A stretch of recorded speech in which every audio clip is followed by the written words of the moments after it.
देखो commutator sub group की एक थ्योरम और देखो जिसका सॉल्वेबल ग्रुप की एक थ्योरम यूज करेंगे। कॉम्यूटेटर सब ग्रुप की थ्योरम जिसका हम एक अभी महत्वपूर्ण थ्योरम प्रूव करने वाले हैं सॉल्वेबल ग्रुप की, जो कि हमेशा आती है, तो उसमें इस थ्योरम का यूज होगा और ये पूछी भी जाती है कभी कभी प्रूव करने के लिए। ठीक है, तो यहाँ पे देखो थ्योरम क्या है।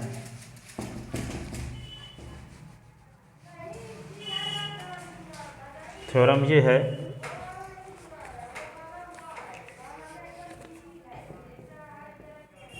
Theorem let G be the commutator sub group of group G. Let G dash be the commutator sub group of group G. Let G dash be the commutator sub group of group G and H is any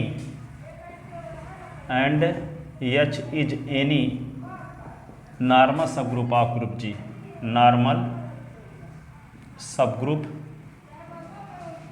of group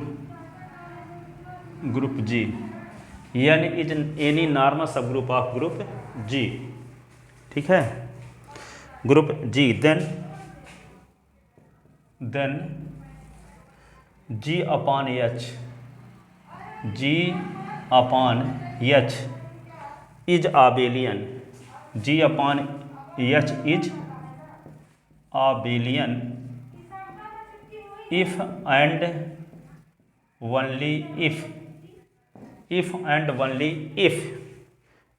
only if G dash contain commutator subgroup contain H। G dash contain H और इसी statement को ऐसे भी लिखा जा सकता है, to prove that a quotient group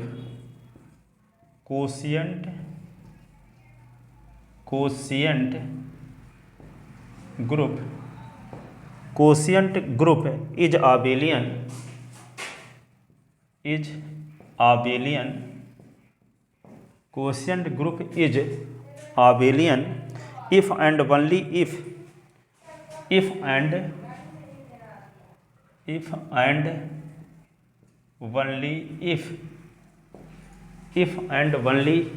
if quotient group कौन, G upon H is abelian if and only if H contains the commutator subgroup of group G। The commutator subgroup of G, it contain commutator subgroup of, ठीक है जी। ठीक है, इसका मतलब सुनो, G dash be the commutator sub group of group G and H is any normal sub group of group G। ठीक है, तो G अपॉन H आबेलियन होगा कब, यदि G डैश कंटेन हो H में। G डैश क्या है, कॉम्यूटेटर सब ग्रुप है। ठीक है, H क्या है, एक नॉर्मल सब ग्रुप है ग्रुप G का। G डैश भी देखो, G डैश जो है नॉर्मल सब ग्रुप है किसका, G dash normal sub group है G का, H नॉर्मल सब ग्रुप है किसका, G का। ठीक है, G dash commutator sub group है, जानते हो, और प्रूफ किए G dash normal sub group ही होता है। ठीक है, तो G dash commutator sub group है ग्रुप G का, H क्या है, नॉर्मल सब ग्रुप है G का। तो ये भी तो आप जानते हो कि यहाँ पे G डैश जो होता है G का एक ऐसा सब ग्रुप H को कंटेन करने वाला G का सबसे छोटा नॉर्मल सब ग्रुप होता है ना। तो यहाँ पे ये यदि G डैश कंटेन होता है किसमें, H में, यदि H नॉर्मल सब ग्रुप है, ये हम कल थ्योरम प्रूव किए थे वैसे भी कि G डैश क्या होता है, G dash smallest normal sub group होता है ना। तो जब G स्मॉलेस्ट होता है तो H दूसरा नॉर्मल सब ग्रुप लेंगे भी तो वे क्या होगा, उसमें कंटेन होगा। या कि आपको ये पता है कि G/H जब आबेलियन ग्रुप हो, G/H क्या हो, आबेलियन ग्रुप हो, तो जो आबेलियन ग्रुप के लिए नॉर्मल सब ग्रुप लगा है, जो आबेलियन ग्रुप बनाने के लिए, जैसे G/H नॉर्मल सब ग्रुप कब बनता है, तो G/H जब H नॉर्मल सब ग्रुप होता है, जी का, तभी तो इसके क्वेश्चन ग्रुप बनता है जिसके element HA, HB, HC type के होते हैं कि नहीं, ठीक है। तो यहाँ जो H नॉर्मल सब ग्रुप होता है, उस नॉर्मल वाले सब ग्रुप में, इस नॉर्मल सब ग्रुप में कम्यूटेटर सब ग्रुप G' कंटेन होता है, समाहित होता है, ठीक है, उसके अंदर होता है, ठीक है, अर्थात इसके पूरे एलिमेंट H में कंटेन होते हैं, ठीक है। तो G' कंटेन होता है किसमें, H में। तो G' है क्या, कम्यूटेटर सब ग्रुप, H क्या है, नॉर्मल सब ग्रुप। तो जब G' कम्यूटेटर सब ग्रुप है, H नॉर्मल सब ग्रुप है, G' कम्यूटेटर सब ग्रुप है किसका, G का, H भी नॉर्मल सब ग्रुप है G का, और G/H आबेलियन हो, तो जब G/H आबेलियन हो, ऐसी कंडीशन में जो कम्यूटेटर सब ग्रुप है वे समाहित होगा किसके अंदर, H के अंदर। G' कंटेन होगा किसमें, H में, जबकि H क्या है, नॉर्मल सब ग्रुप है, G' क्या है, कम्यूटेटर सब ग्रुप। तो H नॉर्मल सब ग्रुप है G का, और G' कम्यूटेटर सब ग्रुप है G का, और G/H आबेलियन ग्रुप है, क्वेश्चन ग्रुप G/H क्या है, आबेलियन ग्रुप है। ऐसी कंडीशन में जो कम्यूटेटर सब ग्रुप G' है वह कंटेन होता है नॉर्मल सब ग्रुप में, ठीक है, H में, ये प्रूव करना है, ठीक है। तो G/H को हम आबेलियन मान के चलेंगे तो प्रूव करेंगे G' कंटेन है H में, एक बार G' कंटेन है H में तो प्रूव करेंगे G/H आबेलियन, ठीक है, नेसेसरी एंड सफिशिएंट कंडीशन, ठीक है। तो देखते हैं नेसेसरी कंडीशन कौन होगा, उसकी दूसरे शब्दों में है, इसी फर्क लिखे रहो। तो देखो आगे नेसेसरी कंडीशन, नेसेसरी कंडीशन, तो नेसेसरी कंडीशन में क्या लिखेंगे,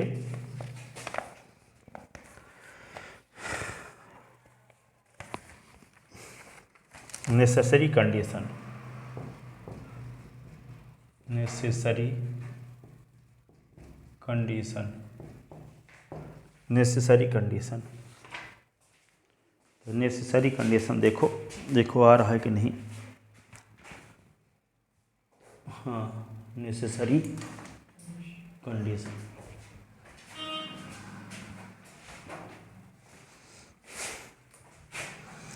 तो let G be a group, let G be a group and G'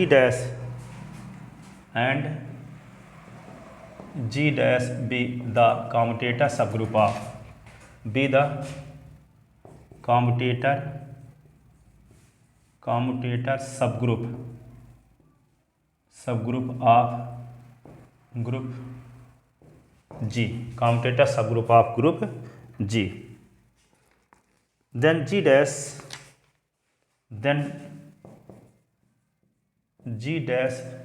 generate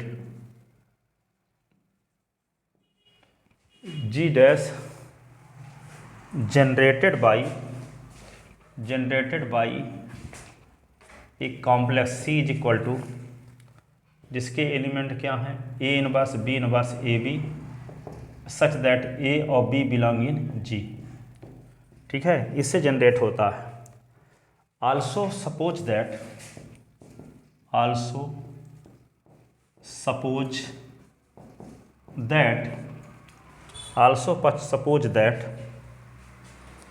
H is normal subgroup of, H is normal subgroup normal subgroup of G, normal subgroup of G, ठीक है। तो late हम मान कर चलते हैं G' contain है H में, कम्यूटेटर सबग्रुप कंटेन है H में, ठीक है। So that C contain in H, C contain in H, तो जब G' कंटेन है H में और C से तो जनरेट हो रहा है G', ठीक है, तो C भी सबसेट होगा किसका, H का। ठीक है। कॉम्यूटेटर सब ग्रुप जो है सब कंटेन है एच में। अब जी डैश का जन्म किससे हो रहा है? सी से, तो सी के एलिमेंट से ही जन्म हो रहा है जी डैश का, तो सी सबसेट होगा क्या होगा? एच का, सी सबसेट होगा एच का, ठीक है। तो टू प्रूव दैट या to prove that G upon H is abelian group, G upon H is a abelian group, ठीक है। G upon H is abelian group, तो ये क्या होगा? जी अपॉन एच को आबेलियन ग्रुप प्रूव करने के लिए क्या दिखाना पड़ेगा कि जी अपॉन एच के दो एलिमेंट कॉम्यूटेटिव लॉ को होल्ड करें, ठीक है। जी अपॉन एच के दो एलिमेंट, क्वेश्चन ग्रुप तो वैसे भी है ये, ठीक है। एस नॉर्मल सब ग्रुप है तो जी ग्रुप का, एच ग्रुप जी का नॉर्मल सब ग्रुप, तो जी अपॉन एच तो क्वेश्चन ग्रुप होगा होप करेगा, इसमें चारों प्रॉपर्टी होल्ड होती ही होगी। इसको आबेली ग्रुप प्रूव करने के लिए जी अपॉन एच में ये दिखाना पर्याप्त होगा कि इसके दो एलिमेंट कॉम्यूटेटिव लॉ को होल्ड करते हैं, यही हमारा मकसद रहेगा जी अपॉन एच को आबेली ग्रुप प्रूव करने के लिए, ठीक है ना। तो क्या करते हैं, लेट, नीचे हो सकता है ना आता हो तो ऊपर लिखते हैं, let a b belong in, let a और comma b belong in G. तो जब ए और बी जी के एलिमेंट हैं तो ए इनवर्स भी क्या होगा और बी इनवर्स भी जी के एलिमेंट होंगे, क्योंकि जी ग्रुप है तो ईच एलिमेंट के इनवर्स एलिमेंट का एग्जिस्टेंस होगा कि नहीं। और जब a inverse B inverse belong in G, ठीक है, रीजन क्या लिखोगे? चूंक जी इज ग्रुप है तो क्या होगा? ईच एलिमेंट के इनवर्स एलिमेंट का एग्जिस्टेंस होगा कि नहीं होगा, इसलिए ए बी बिलोंग इन जी, तो ए inverse B inverse belong in G, ठीक है। अब कॉम्यूटेटर की डेफिनेशन क्या है? ए बी का कॉम्यूटेटर क्या होता है? ए और बी का कॉम्यूटेटर होता है A inverse B inverse A B, तब ए इनवर्स बी इनवर्स का कॉम्यूटेटर क्या होगा? ए इनवर्स का इनवर्स, बी इनवर्स का इनवर्स और फिर ए इनवर्स बी इनवर्स, ये होगा कॉम्यूटेटर, क्योंकि ए और बी का कॉम्यूटेटर होता है A inverse B inverse A B, तो ए इनवर्स बी इनवर्स का कॉम्यूटेटर क्या होगा? ए इनवर्स का इनवर्स, बी इनवर्स का इनवर्स, ए इनवर्स बी इनवर्स, तो बिलोंग इन क्या होगा? सी, बिलोंग इन सी, ठीक है। But C is subset of H, C contain है किस में? एच में, सबसेट का चिन्ह है, C is subset of H, तो इम्प्लाइज जो एलिमेंट सी में कंटेन है वह एच में भी कंटेन होगा, ठीक है। MP is subset of India, तो जो एमपी का मेंबर होगा वो इंडिया का भी मेंबर होगा, ठीक है। एमपी यहाँ सी है, इंडिया एच है, ठीक है। तो ये एलिमेंट किसका मेंबर है? एमपी का, तो एमपी सबसेट है इंडिया का, तो ये मेंबर किसका होगा? इंडिया का भी, इंडिया का भी होगा कि नहीं। इसी को क्या लिखेंगे? ए इनवर्स का इनवर्स और बी इनवर्स का inverse, A inverse B inverse, belong in क्या लिख दोगे? एच। अब ये ए इनवर्स का इनवर्स ए हो जाएगा, बी इनवर्स का इनवर्स बी हो जाएगा, इसका मतलब क्या हुआ? A inverse B inverse belong in H होगा, ए inverse B inverse belong in H है, ठीक है। अब ये आप जानते हो रिवर्सल लॉ से क्या हो जाएगा? ए इनवर्स बी इनवर्स है तो बी ए का होल इनवर्स लिख सकते हैं रिवर्सल लॉ से, बी ए के होल इनवर्स को लिख सकते हैं ए इनवर्स बी इनवर्स, है ना। तो इसी को लिख सकते हैं क्या? ए बी तो लिखे रहो और यहाँ लिख सकते हो बी ए का whole inverse belong in H, ठीक है। अब एक थ्योरम पढ़ चुके हो आप, क्या थ्योरम पढ़ चुके हो? ये पढ़ चुके हो कि यदि कहीं भी मिल जाए A B inverse belong in H, तो इफ़ एंड ओनली इफ होता है H A is equal to H B, ठीक है। तो यहाँ पे क्या है? ए का काम कर रहा है ए बी, अब बी का काम कर रहा है बी ए का इनवर्स है, तो ये और ये इसका इनवर्स बिलोंग कर रहा है एच को, इसका मतलब क्या होगा? H A B is equal to H B A, H A B is equal to क्या हो जाएगा? H A B is equal to हो जाएगा एच बी ए, ठीक है, ये थ्योरम से। और जब H A B is equal to H B, तो एच क्या है? नॉर्मल सब ग्रुप है, ग्रुप जी का। तो जब एच जी का नॉर्मल सब ग्रुप है तो दो राइट कोसेट का मल्टीप्लिकेशन एक राइट कोसेट होगा, तो यहाँ पे दो राइट कोसेट, एक राइट कोसेट है तो इसको हम अलग अलग लिख सकते हैं, क्या लिख सकते हैं? एच ए और एच बी, और इसको क्या लिख सकते हैं? एच बी और एच ए। तो यहाँ देखते हैं कि एच ए और एच बी कॉम्यूटेटिव लॉ को होल्ड करने लगे, यहाँ एच ए इंटू एच बी है, यहाँ H B into H A है, और एच ए और एच बी दोनों किसके एलिमेंट हैं? जी अपॉन एच के, जी अपान एच के एलिमेंट इसी टाइप के ना होते हैं, एच ए एच बी इस टाइप के एलिमेंट होते हैं। तो ये दोनों एलिमेंट कॉम्यूटेटिव लॉ को होल्ड कर रहे हैं, इसका मतलब जी अपान एच क्या है, अबेलियन है, ठीक है ना। Two element of G upon H since two element any two element लिख लो, since any two element of G upon H hold commutative law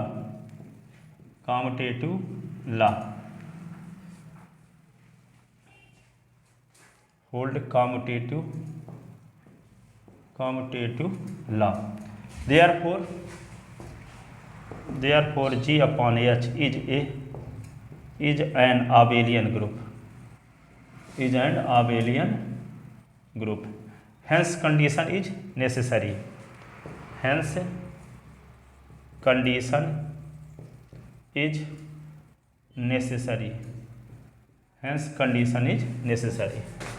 अब क्या दिखाएंगे, सफिशिएंट कंडीशन, क्या दिखाएंगे, सफिशिएंट कंडीशन, यानी जी अपॉन एच को अबेलियन ग्रुप मान कर चलेंगे तो ये दिखाएंगे कॉम्यूटेटर सब ग्रुप जो है कंटेन है एच में, ये दिखाएंगे। तो देखो सफिशिएंट कंडीशन,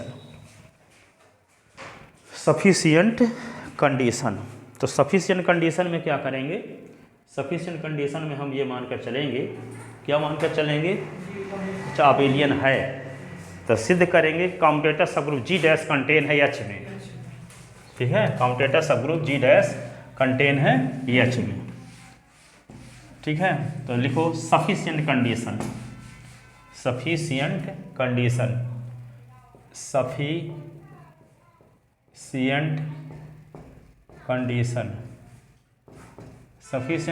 में क्या करेंगे, let G upon H is an abelian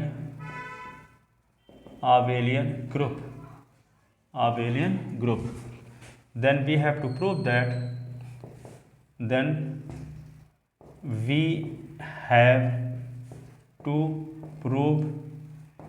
that commutator subgroup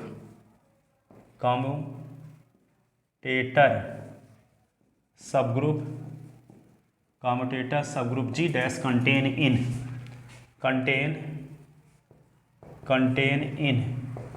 H, that is G dash contain in H, ठीक है। तो लेट एच ए और H B belong in G upon H, ठीक है, be any arbitrary element, be any arbitrary element, G upon H के दो element लेते हैं क्या, एच ए और एच बी, ठीक है। सो दैट, तो ऐसी कंडीशन में क्या होगा, so that a comma b belong in G, a और बी जी के एलिमेंट कहलाएंगे, जब एच ए और एच बी जी अपॉन एच के एलिमेंट हैं तो ए बी जी के एलिमेंट होते हैं, ठीक है।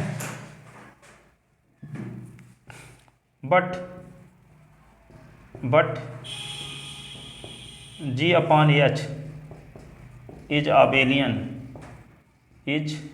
एन आबेलियन ग्रुप, जब आबेलियन ग्रुप है इसलिए क्या होगा, implies H A into H b is equal to क्या होगा, H B into H a होगा कि नहीं होगा, जब आबेलियन है तो कॉम्यूटेटिव लॉ होल्ड करेंगे एलिमेंट, इसका मतलब क्या हुआ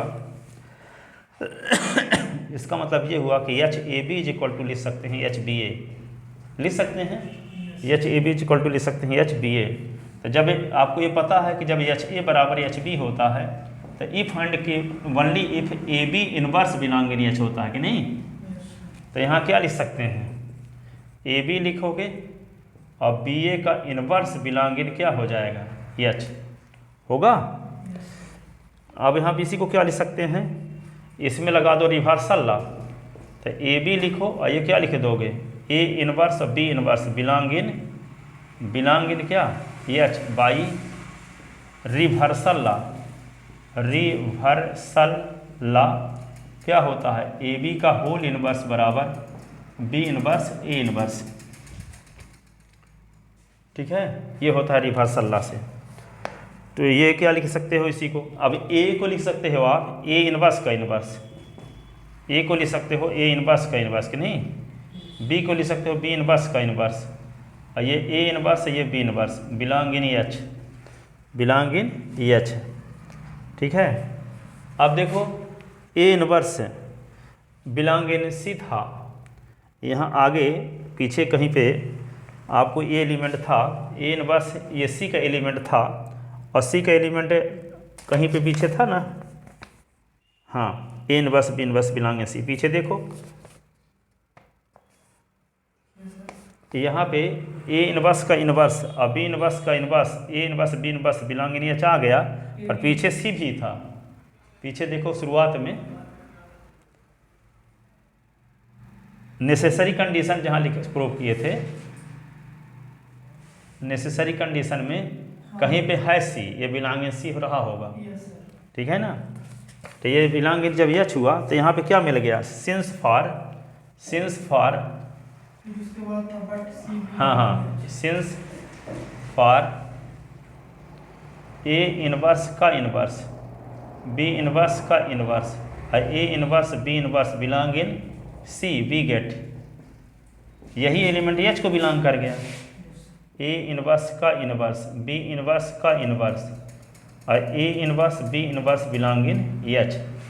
तो ये एलिमेंट सी का एलिमेंट था वो किस में बिलोंग कर गया, एच में। इसका मतलब क्या हुआ, इस ये सी सबसेट हुआ एच का, क्या हुआ, सी सबसेट हुआ एच का। ठीक है, we get it means C subset H, it means C is subset of H. It means C is subset of H. It means C is subset of H. It means C is subset of H. ठीक है, C subset हो गया H का। अब आगे क्या है, जब C सबसेट हो गया H का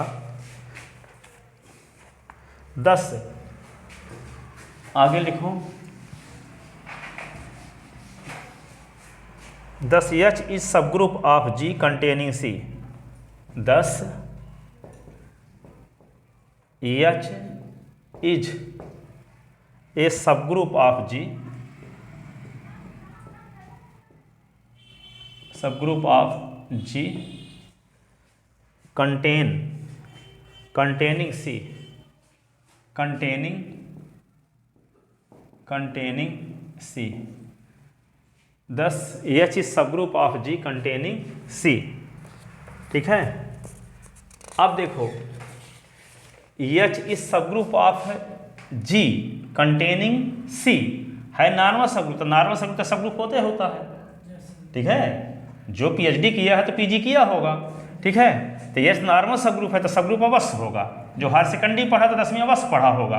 तो ये नॉर्मल सबग्रुप है और कोई सबग्रुप ही नॉर्मल सबग्रुप बनता है।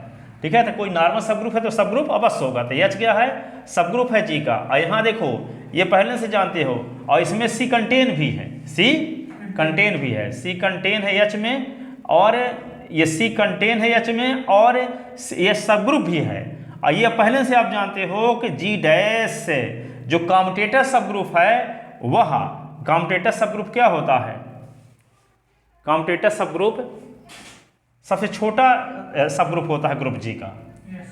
कॉम्यूटेटर सबग्रुप क्या होता है, सबसे छोटा सबग्रुप होता है ग्रुप जी का। ठीक है, जिसमें सी कंटेन होता है कॉम्यूटेटर सबग्रुप में, कॉम्यूटेटर सबग्रुप में भी। तो जब जी डैश सबसे छोटा सबग्रुप होता है जी का, एच भी ग्रुप जी का सबग्रुप है जिसमें सी कंटेन है। अब देखो यहाँ तर्क आ गया, एच भी ग्रुप जी का सबग्रुप है, इसमें सी कंटेन है। कॉम्यूटेटर सबग्रुप भी जी का सबग्रुप है, उसमें सी कंटेन है। लेकिन हम जानते हैं कि जी डैश जी का सबसे छोटा सबग्रुप होता है। जब से छोटा सबग्रुप होता है तो इसके अलावा जितने सबग्रुप होंगे वे सब बड़े होंगे। किसी ग्रुप के जितने सबग्रुप होंगे वे सब क्या होंगे, बड़े होंगे। यदि जी डैश जी का सबसे छोटा सबग्रुप है, यदि जी डैश जी का सबसे छोटा सबग्रुप है, तो अन्य जो सबग्रुप होंगे वे जी डैश से बड़े होंगे। ठीक है, तो यहाँ पे सी को कंटेन करने वाला जी डैश जी का सबसे छोटा सब ग्रुप होता है, और यहाँ एच भी सी को कंटेन करने वाला सब ग्रुप है। तो निश्चित रूप से एच क्या होगा, बड़ा होगा जी डैश से, अर्थात जी डैश कंटेन होगा एच में, अर्थात यह सुपर सेट होगा जी डैश का। ठीक है, एक तो हमें प्रूफ भी करना था। तो यही बता देना है कि सी को कंटेन करने वाला कोई सब ग्रुप ऐसा है एच। ठीक है, तो हम जी डैश के बारे में जानते हैं पहले से कि सी को कंटेन करने वाला जी डैश सबसे छोटा सब ग्रुप होता है। तो यदि कोई दूसरा सब ग्रुप जी का मिल भी जाता है तो वह सुपर सेट होगा, यानी जी डैश से बड़ा होगा। ठीक है, तो यहाँ पे जी डैश सी को कंटेन करने वाला सबसे छोटा सब ग्रुप होता है, और यहाँ हमको मिल गया कि सी को कंटेन करने वाला एच एक सब ग्रुप है। तो ये सब ग्रुप निश्चित रूप से जी डैश से बड़ा होगा, अर्थात एच डैश सुपर सेट होगा जी का। जी सबसेट है एच का, तो एच सुपर सेट है जी का, जी डैश का। ठीक है, तो वही लिखे देते हैं, सी को कंटेन करने वाला एच एक सब ग्रुप हुआ, और हम जानते क्या है, लिखे देते हैं इसको, सी को कंटेन करने वाला ये सब ग्रुप है। But we know that, but किंतु हम जानते हैं, but we know that, we know that G dash is the, G dash is the smallest, smallest subgroup, smallest subgroup, सब group of group G containing C, containing C, containing C, C को contain करने वाला G dash सबसे smallest subgroup होता है। ठीक है, hence we must have, hence we must have, तब हम पाते हैं कि क्या होगा, जी डैश कंटेन होगा एच में, क्योंकि जी डैश छोटा सब ग्रुप होता है, एच भी सब ग्रुप है, तो एच क्या होगा, बड़ा ही होगा जी डैश से। ठीक है, hence condition is also sufficient, hence condition is also sufficient, hence condition is also sufficient. ठीक है, ये थ्योरम आगे वाली थ्योरम में हम प्रूव करेंगे। आपको देखो इस में क्या जाने कि जी डैश कॉम्यूटेटर सब ग्रुप है किसका, जी का, और एच नॉर्मल सब ग्रुप है जी का। ठीक है, तो जी अपॉन एच आबेलियन होगा, आबेलियन होगा कब, जब जी डैश कंटेन हो एच में, जी डैश कंटेन हो एच में, जी डैश समाहित हो एच में। जी डैश कॉम्यूटेटर सब ग्रुप है, एच जी का नॉर्मल सब ग्रुप है, जी के ही दोनों हैं, ये कॉम्यूटेटर सब ग्रुप है और ये नॉर्मल सब ग्रुप है। ठीक है, तो यहाँ पे नॉर्मल सब ग्रुप में जी कंटेन होता है, वैसे होगा क्या, ये सब ग्रुप है, एक नॉर्मल सब ग्रुप है। ठीक है, तो जो नॉर्मल सब ग्रुप होगा वे नॉर्मल सब ग्रुप छोटा होना चाहिए सब ग्रुप से, बट यहाँ उल्टा हो रहा है, इसीलिए तो थ्योरम प्रूव की गई। जी डैश सब ग्रुप भर है ना, 10वीं में पढ़ा है, आइए बरहवीं पढ़ा है। ठीक है, ये नॉर्मल सब ग्रुप है, सब ग्रुप का मतलब एक प्रॉपर्टी होल्ड होती है, यदि a b belong in H, A b belong in H, तो a B inverse belong in H, यह सब ग्रुप हो गया। ठीक है, लेकिन कोई सब ग्रुप है, नॉर्मल सब ग्रुप है, तो ये प्रॉपर्टी तो होल्ड होवे हो करेगी, और एक और प्रॉपर्टी होल्ड होगी, for all x belong in G और एच बिलोंग इन एच, तो x h x inverse belong in H. ठीक है, तो किसी सब ग्रुप में ये वाली प्रॉपर्टी भी होल्ड हो जाएगी तो वे नॉर्मल सब ग्रुप कहलाता है। ठीक है ना, तो ये सब ग्रुप भर है, तो सब ग्रुप की प्रॉपर्टी तो बहुत सारी होल्ड करती हैं। ठीक है, नहीं 10वीं तो बहुत सारे लोग पढ़े रहते हैं, पर हम ही कुछ बिरले हो लोग ही पढ़ते हैं। ठीक है, कोई जरूरी नहीं है कि जिन्हें 10वीं पढ़े हों ब्राह्मण में पढ़े हों। ठीक है, तो ये सब ग्रुप तो बहुत सारे हैं, पर कोई वे सब ग्रुप है जो नॉर्मल सब ग्रुप की कंडीशन को सेटिस्फाई कर देते हैं, तो वे हो जाते हैं नॉर्मल सब ग्रुप। ठीक है, तो एच क्या होगा, नॉर्मल सब ग्रुप होगा। तो नॉर्मल सब ग्रुप जब है तो यहाँ पे नॉर्मल सब ग्रुप कंटेन होना चाहिए जी डैश में, लेकिन है उल्टा, यहाँ पे जी डैश कंटेन है एच में। ठीक है, तो वही बोल रहा है कि जी डैश जी का कॉम्यूटेटर सब ग्रुप है, एच जी का नॉर्मल सब ग्रुप है, और जी अपॉन एच आबेलियन ग्रुप है, जी अपॉन एच आबेलियन ग्रुप है। ऐसी कंडीशन में ऐसी कंडीशन में जो कॉम्यूटेटर सब ग्रुप होगा वो नॉर्मल सब ग्रुप में जिसका कोशिएंट ग्रुप में जिसका उपयोग हुआ है नॉर्मल सब ग्रुप का, तो उसमें कंटेन होगा।